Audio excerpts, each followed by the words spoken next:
महादेववाडी, उंडरी, पिसोळी, काळेपडळ या भागामध्ये माझा धनगर समाज 10 ते 12 हजार मतदार आहे.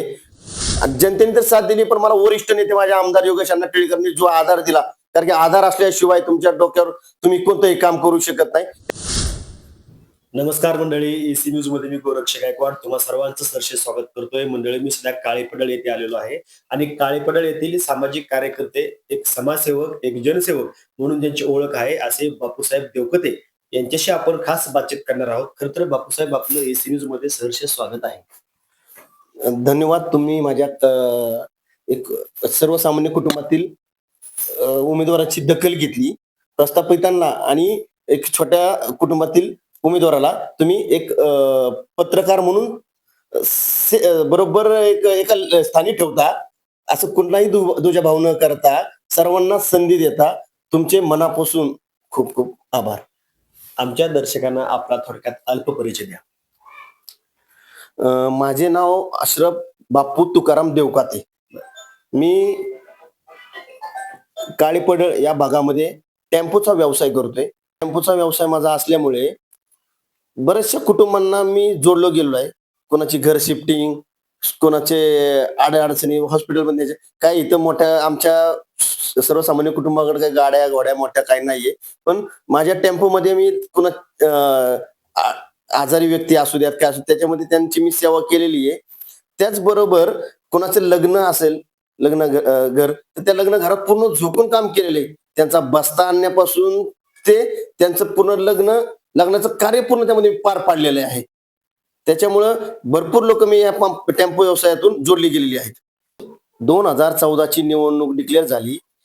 आमचे मित्रचं एक महादेवनगरमध्ये हॉटेल होतं, वृंदावन म्हणून. तर त्या हॉटेलमध्ये मला त्यांनी गेलो होतो, मला बोलवलं होतं की बाबा एक कार्यक्रम आहे, थोडीशी बैठक आहे, नवीन आमदार येणार आहेत. तर मी सहज गेलो होतो. तर तिथं माझा मित्र एक कोंडव्यातला, आम्ही दोघ जण तिथं गेलो. तर तिथं गेल्यानंतर ते माझ्या मित्राची ओळख योगेश अण्णा टिळकर यांच्या वडिलांशी होती. त्यांचे संबंध खूप जुने होते, कारण की त्यांचा व्यवसाय, मित्राचा व्यवसाय हा कोंडव्यात होता आणि त्यांच्या वडिलांचे आणि त्यांचे संबंध चांगले होते.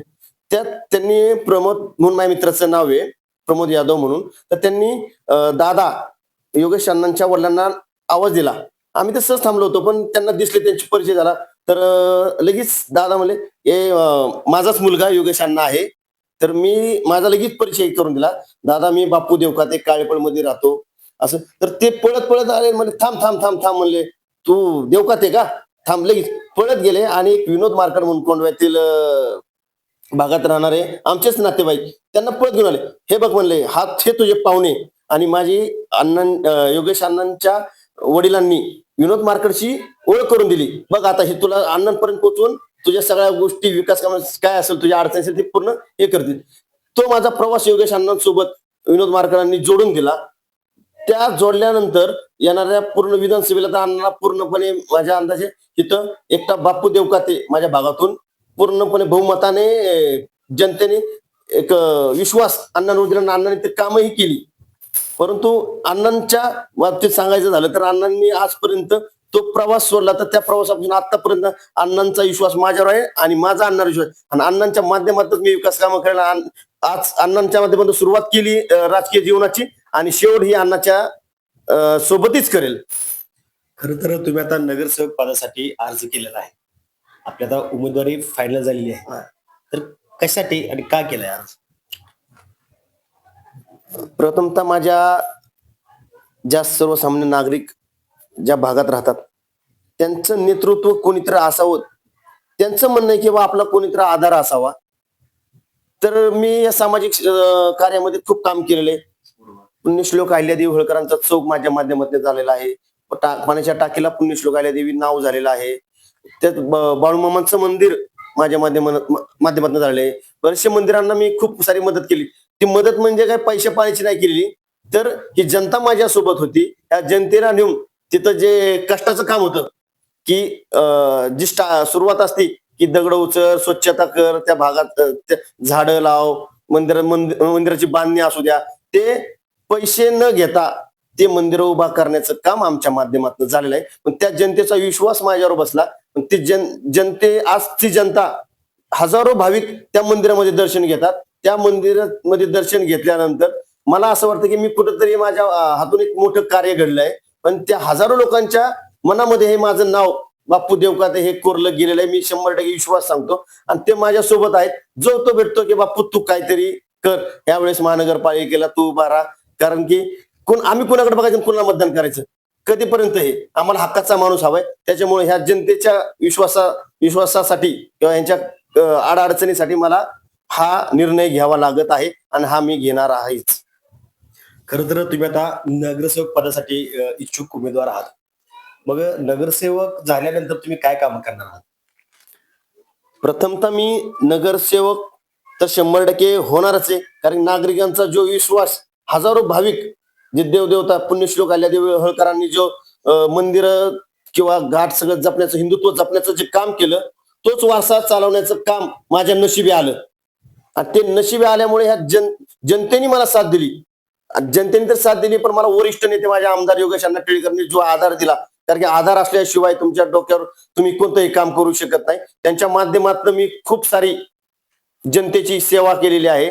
त्यामुळे जनतेसाठी मी अहोरात्र त्यांच्या कुटुंबाचा सदस्य होऊन त्यांचे छोटे छोटे प्रश्न, ड्रेनेज, लाईट, रस्ते, हा तर भाग सगळा महानगरपालिकेचा राहिला, प्रशासनाचा राहिला, ते करून घ्यायचं. पण त्यांच्या अडचणीला जो हॉस्पिटल किंवा या शाळा, त्यांच्या मुलांना येणाऱ्या अडचणी, त्यांच्या उद्योगामध्ये जे येणाऱ्या अडचणी, त्याच्यामध्ये मी माझ्या कुटुंबासारखा त्यांच्या सतत मदत करेन आणि उभा राहील. समजा आता तुम्हाला जनतेनं नगरसेवक पदाची संधी दिली, तर तुम्ही कोणती मुख्य 2-3 कामं करतात?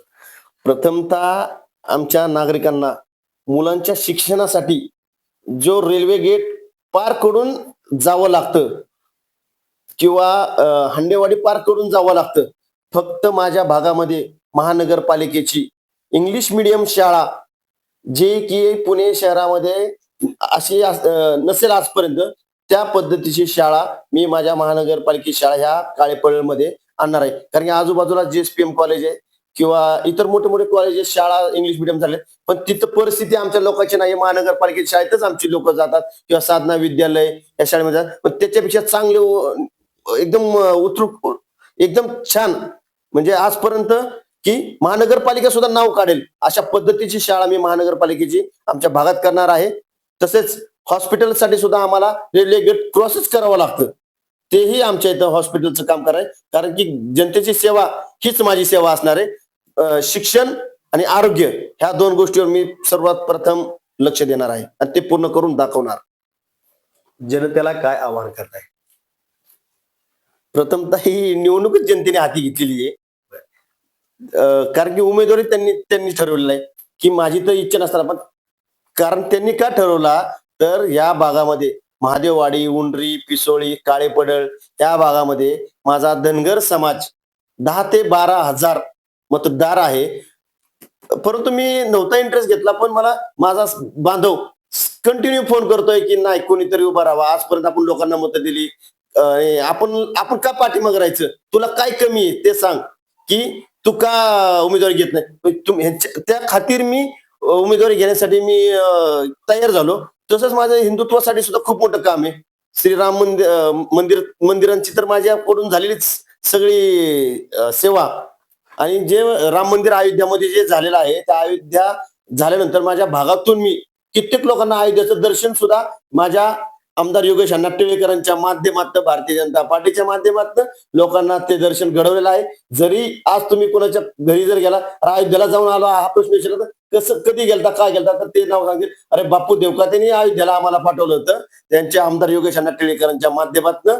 त्याच्यामुळं एक सर्वसामान्य जनता माझ्या पाठीशी, मला त्याची काही काळजी नाही. ते 10-12 हजार आणि मी सर्वसामान्य, सर्व इतर समाजाची लोक माझ्या सोबत आहे. कोणत्याही समाजाचा असा मला पाठिंबा नाही असं काय नाही. सर्व समाजाला घेऊन मी काम करतो. त्यामुळे मला इथं येणारा काळ हा विजयी म्हणूनच नक्की सभागृहात पाठवेल. त्याच्यामुळेच मी निवडणूक लढण्याचा निर्धार पक्का केलेला आहे आणि 100% मी नाही तर जनता माझी विजयी करणार आहे. जरी त्यांच्या मनामध्ये समोरून उभं राहून जरी येत नसेल, पण त्यांच्या मनामध्ये बाप्पू देवकाते हे नाव कोरलं गेलेलं आहे. ते नाव कोरलं गेलं, पण माझं एक काम आहे की साहेब माझं नाव बाप्पू देवकर त्यांच्या मनात मध्ये नाव करले, पण जे काही चिन्ह मिळेल ते चिन्ह मी त्यांच्यापर्यंत पोहोचवण्याचं काम करणार आहे आणि निवडणुकीसाठी पूर्णपणे 100% तयारी केली आणि विजय आपला 100% पक्का आहे हे जनतेने सांगितलंय आणि जनताच देणार आहे विजय. मी फक्त सर्वसामान्य त्यांच्या कुटुंबातला एक व्यक्ती आहे.